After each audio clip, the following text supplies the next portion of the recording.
Jurassic Park is the most honest metaphor for neurodivergent parenting ever put on screen. Every film mirrors the internal chaos, sensory overwhelm, and deep emotional stakes of parenting when you're wired differently. It's not just about surviving the island, it's about surviving your own fear of failing the people you love most in environments that never feel safe, stable, or quiet. You were so preoccupied whether or not you could, you didn't stop to think if you should.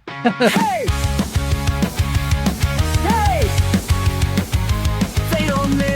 Spot the pattern, named the twist. Thought too fast, felt too deep. Found the signal you couldn't keep. Yeah, the signal you couldn't keep. Well, they see it first, they say it clear. What you missed is why they're here. Chaos connectors. It's not a mess, it's how they map. You call it chaos, they're good with that. Chaos connectors. Welcome to Chaos Connectors, the podcast where bold claims meet weird logic and neurodivergent brilliance. I'm Ryan Salestead. And I'm Romina Massa. ADHD, autism, dyslexia, dyscalculia, you name it, we've probably overanalyzed it. Every episode, one of us drops a hot take, and then we slowly walk you through the chaos that got us there. Pop culture meets brain science meets emotional whiplash. And today, I'm saying it out loud. Jurassic Park is the most honest metaphor for neurodivergent parenting ever put on screen. All right. I can't wait to hear this. Are you ready? Yeah, Okay. Convince me. We're going to go movie by movie. We're going to take them all apart, and I'm going to show you that there's a kid in every movie, and there's somebody who thinks differently, who needs to just make it work with this damn child. And it's just, and so often it's not even like the actual parents. And that is even like a bigger metaphor of like being out of place. So, All right. you know, we want to talk about control as an illusion. We want to talk about how the overstimulation is constant and how the connection is always what saves you. And so that's what we're going to do. Intention set, film by film breakdown. You're claiming that every single movie has these themes. And that's Every single movie. what, 6 movies now? 7 movies? 7 movies. All have this. All right. They I'm all ready. have I'm ready. children. That's gonna be great. I did it. I took it. So the first one, we've all seen the first one. Mhm. The first one is Jurassic Park, right? We've all seen it. Well, if you haven't seen it, quick plot. Scientists are previewing a dinosaur park and everything goes wrong when the power fails. And Dr. Grant must now protect 2 kids, Lex and Tim, through life-threatening chaos. I didn't even need to tell you this. We all know the first movie has kids. And who needs to take care of them?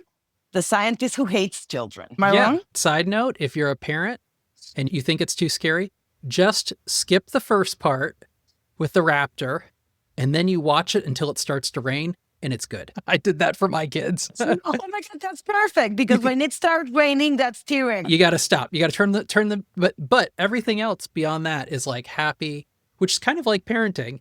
It's those 2 things. Sometimes it's great, and then sometimes it's just raining and there's a T-Rex trying to eat you inside the Jeep. Oh my God. And by the way, spoiler alert, this episode is full of spoilers if you haven't seen the Jurassic Park series. Yeah, the So first one came out anyway. in 1993, so you've been warned. We're good. But we're even going to talk about the new one. So All right. it is what it is. It is out. It is out in theaters. If you haven't seen it, you should anyway. But let's just talk a little bit about the protector that prefers structure, silence, literal dry bones, right?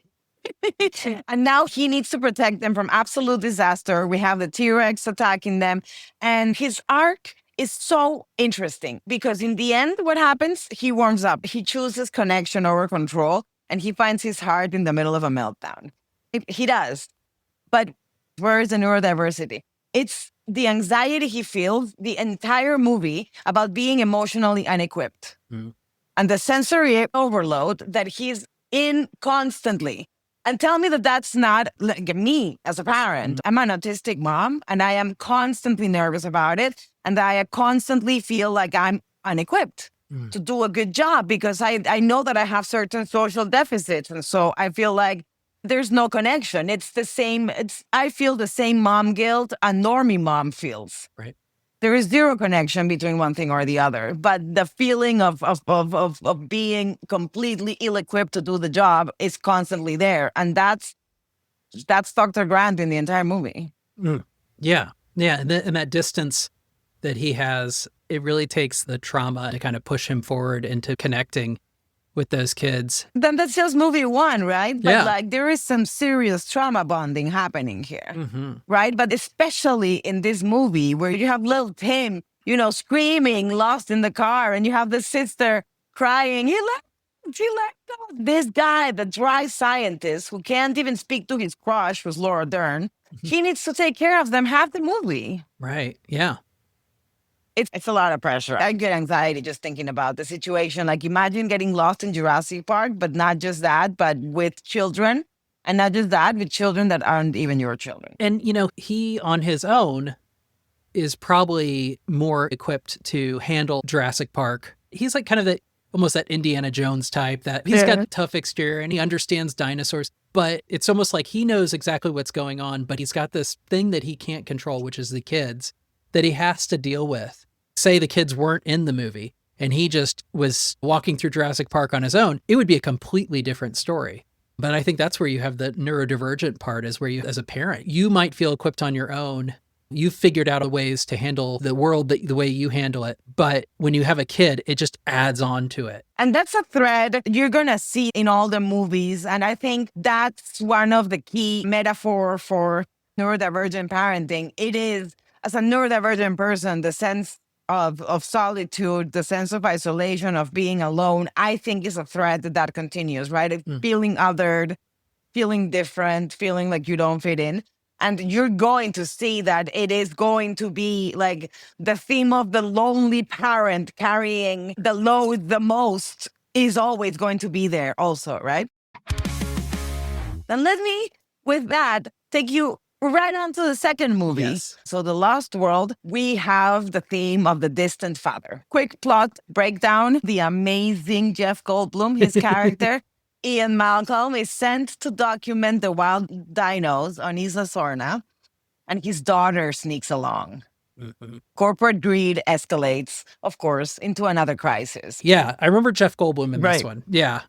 Yeah, let's just talk about his character a little bit, because Ian Malcolm in Jurassic Park, like the signs are there. Like Malcolm is emotionally avoidant, constantly sarcastic in a way that has got to be masking. That's right. True. Yeah.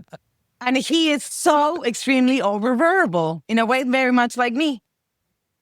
I mean, okay, now that you say it, I actually It makes sense. You're convincing me here. Right? And this is him in all the movies where he appears. He's like one of my favorite characters, right? It's this lonely parent that doesn't want to be parenting and is still having to parent against their own will because he didn't bring his daughter. No. Just like Dr. Grant didn't ask, the millionaire dude to bring his grandchildren. He did not want his daughter there under any circumstances, but the daughter shows up and forces him into proximity and emotional growth. And that whole situation, he continuously avoids with the sarcasm and with the constant talking and with the chaos theory and with the Chaos theory. suaviness and with right? And with how sexy and how handsome he is and how smart he is. And he spends the whole first movie romancing Laura Dern. I mean, that's just what he does, right? Yeah. But his arc in movie 2 is that he learns to stay. He learns to witness and he learns to engage. But he learns to do that all through forced parenting. I mean, you're right. The signs are definitely like now that you say it, I'm like, okay. Yeah, I'm never gonna watch his character again and not think about this. Definitely one of us. Like you said, the whole chaos theory. Oh my gosh. Oh, this is what happens when you geek out. This is what happens at Chaos Connectors, right? Yeah, I mean, like you start no, making I mean, some wild ass connections. okay, there. yeah, I like completely convinced that Jeff Goldblum's character is, and that whole chaos theory is exactly the sort of thing that I could see. Like when I explain something, people probably look at me like I'm that Jeff Goldblum character. Like, what the hell is he like talking you're about? Ian Putting the Malcolm. water on the hand and that sort of thing. Like. Oh my Those gosh. hyper-focused things. Hyper-focused Those on... hyper-interests, right? Hyper-interests, hyper-focuses. All of those things are neurodivergent traits. Yeah. The metaphors of neurodivergence that show up in the movie here, besides all of the things that we just unearthed with our own thinking, we also have things like the communication disconnects, but having to show up anyway. Yeah. Just like all of us neurodivergent people, have to do the thing. And we do the thing in a world that is not built for us and in a system that is not built for us. And we parent in a school system that is also not built for us, right? Like the school plays and the school processes and the school systems and the emails and all of those things don't have any neurodiversity in mind when it comes to the parents. You have to do it. You have to survive the school system. But I think I don't need to convince you anymore that there is very much a plot of anxious neurodivergent parenting in movie 2 of Jurassic Park. Oh my gosh, yes. Yeah, now I'm going to I need to go watch it again. And just for that, I'll be doing that tonight.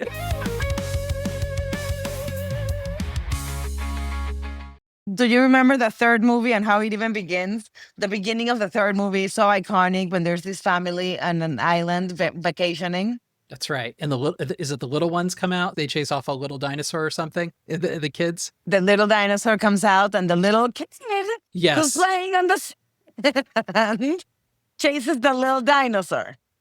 What is with these people? Come What on. is with these people? Well, it's just They the got classic. to It's just put like some the same signs person. around that park or something.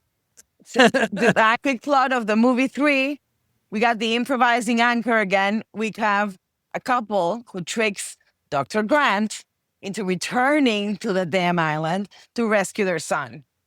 Because this kid has survived solo for weeks and now he needs saving by Dr. Grant. And that's the third movie, which arguably not great.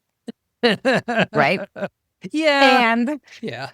right. I don't And- remember 3 being my favorite.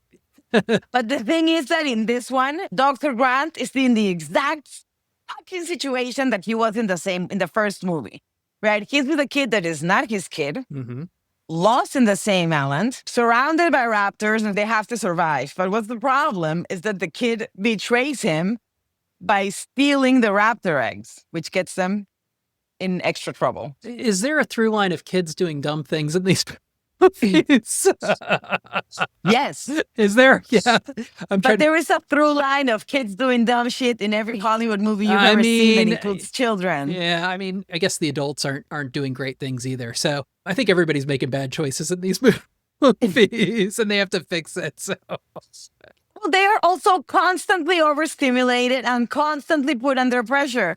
Like nobody has the opportunity to make good choices. And this one is an easy one. It's just parenting through betrayal, parenting through overstimulation again, parenting through fear, parenting through real danger. I mean, they come closer to danger than they come in the first movies, right? Like it's always with the raptors too, but like this time, like you stole their eggs. yeah. Right? Either way, here the neurodivergent metaphor comes in the continuing to have to parent through these challenging circumstances with like zero prep and zero chill, but in a situation that is not engineered for you, that's not built for you, in a system that is not built for you. It's a life full of like roadblocks.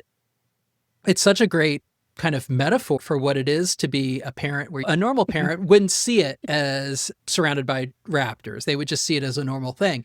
But that's the way it kind of feels when you're trying to navigate your own brain. So you're literally out of place. And this is out of place parenting. But that's what I think. Like, that's exactly right. Your metaphor is just right on the money. Because that's exactly what the crux of this whole thing is that's right. Like being a parent in Jurassic World is like being a neurodivergent parent in the real world. It's just full of constant things coming at you. It's a danger and overstimulation and betrayal and this and that. Like it's not a calm existence ever. And that's how it feels like it to live in a neurodivergent brain. And all you're trying to do is protect the kid. It doesn't mean that you're not a good parent, but it feels like you have this added thing of like, oh yeah, you can parent, and parenting no matter what is stressful, but it's parenting with raptors. Exactly. Exactly. But it's because some of us have it harder than others. There's a reason these things are disabilities. Mhm. And so the raptors are metaphors for that in a way. So Jurassic World is Jurassic Park again because they redoing a shiny new dino park. Mhm. And now we have Claire, the super powerful woman who manages it all. I mean, let's be real. She can outrun a T-Rex in heels. So, uh, Dude, how did I forget the heel? But like in this, and this is true. This is literally the same, like Jurassic Park all over again. Mhm. Because, but because these are not directly my children, but I'm responsible for the children who are now lost. But there is a difference here, and it's that Claire starts alone, but Owen is there. The Claire and Owen relationship building throughout the whole first movie already puts them both in a parenting position, even when they're not already the parents of these two children. That's right. But because they meet and they start falling for each other in movie 4, they start becoming the set. Claire is not as alone as Dr. Grant is. No. Well, and it's interesting if you think about this one when we're talking about like the world and the raptors. She's partially she's responsible. She's partially. And she's trying to hold it all together.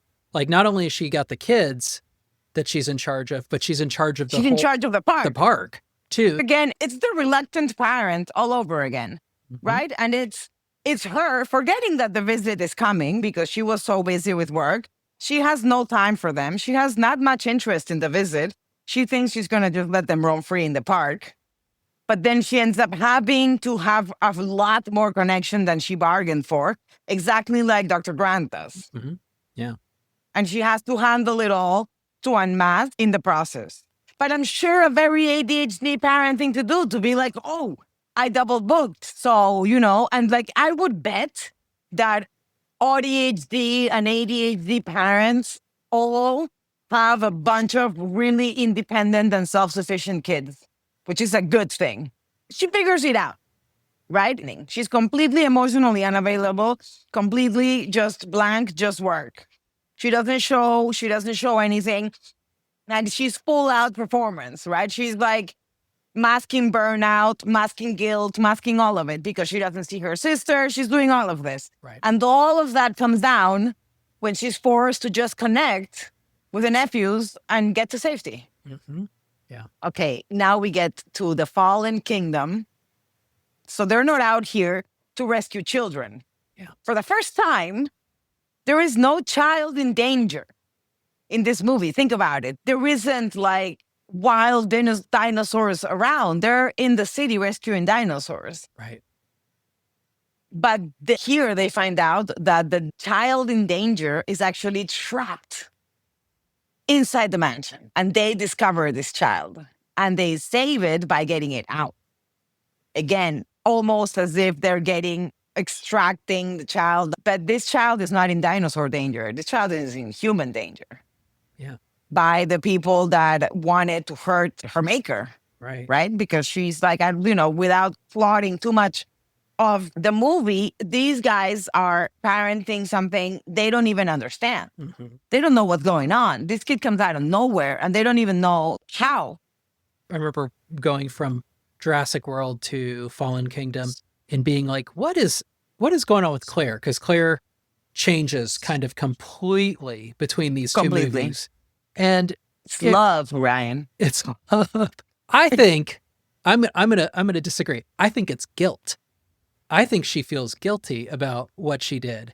And that would be very neurodivergent. Yeah, completely. Because she's like, I need to go back and rescue these dinosaurs. And I remember that being very kind of like, what? But that's very different than she was in the first one. But if we look at it through the lens of like, it's guilt. It's guilt. She's out there for redemption. Yeah.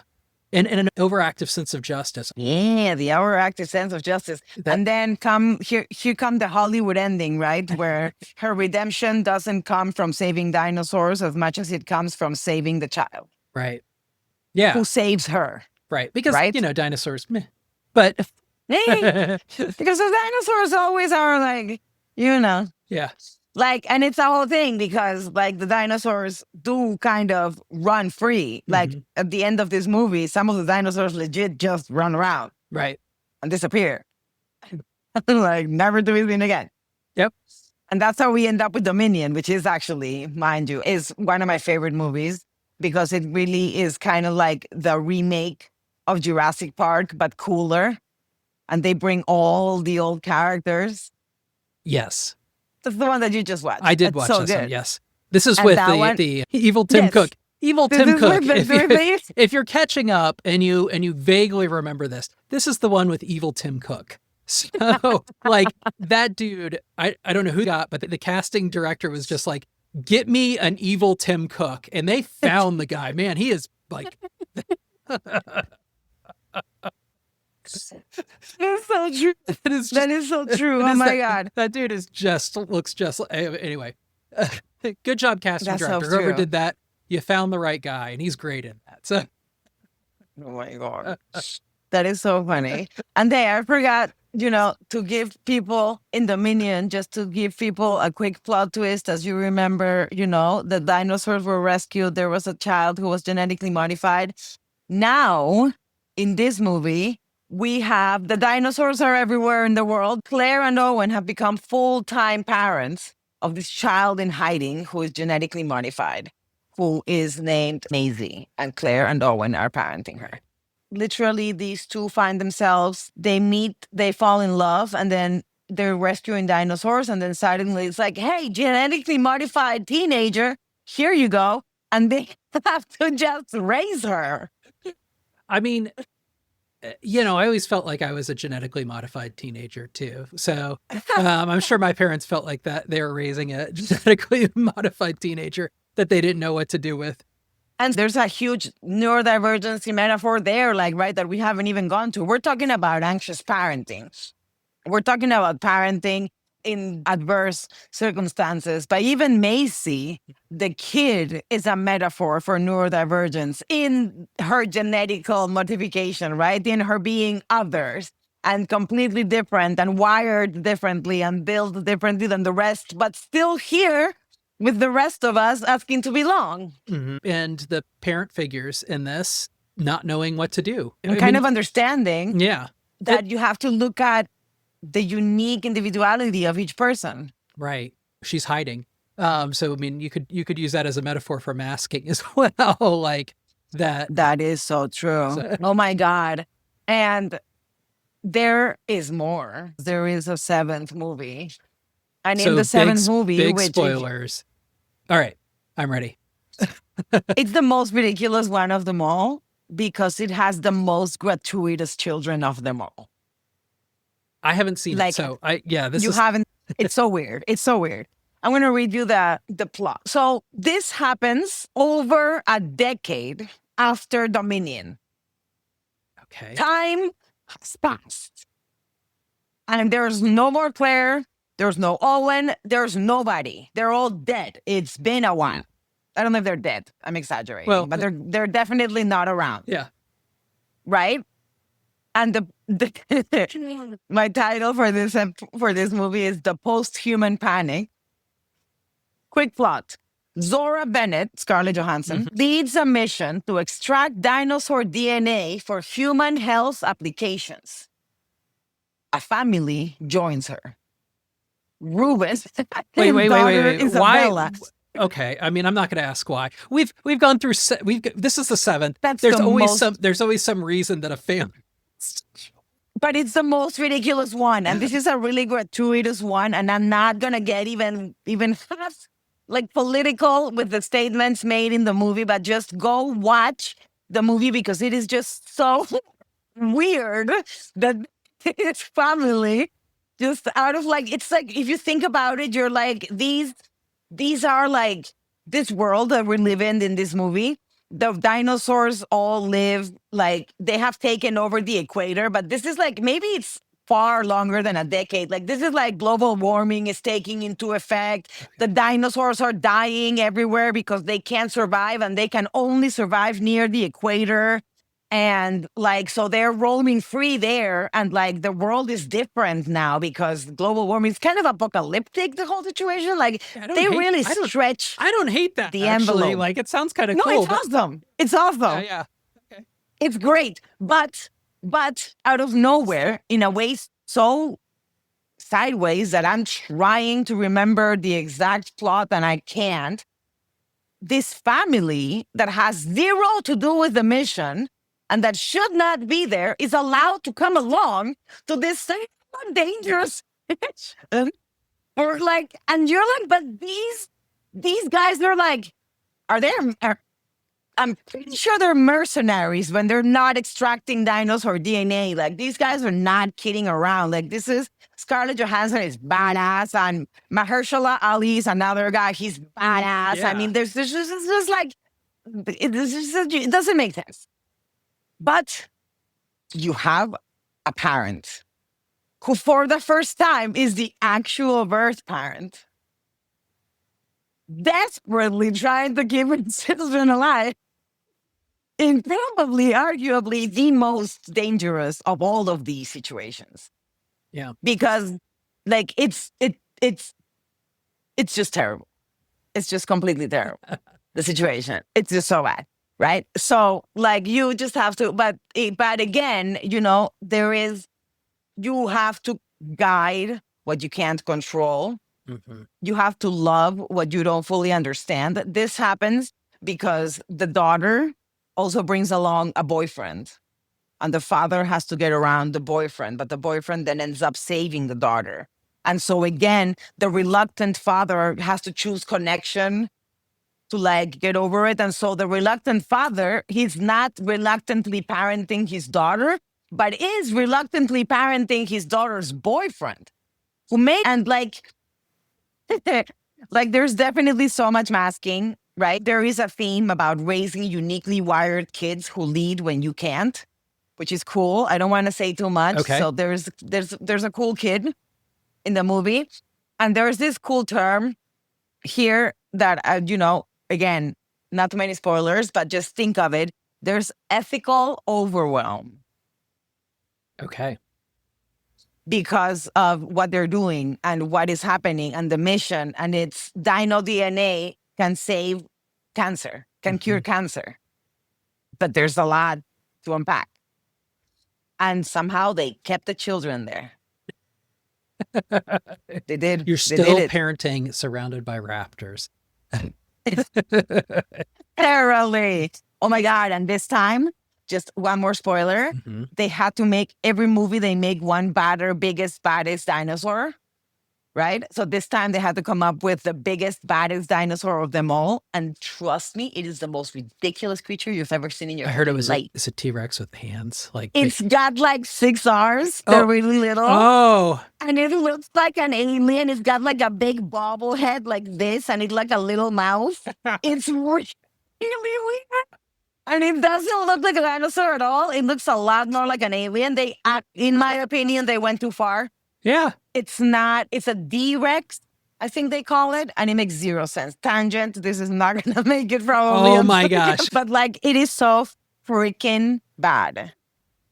The dinosaur, the alien dinosaur, you will die. Oh my gosh. But I do have some closing reflections. We clearly can say that the franchise isn't about dinosaurs at all. It's about fear, it's about surrender, and it's about showing up anyway.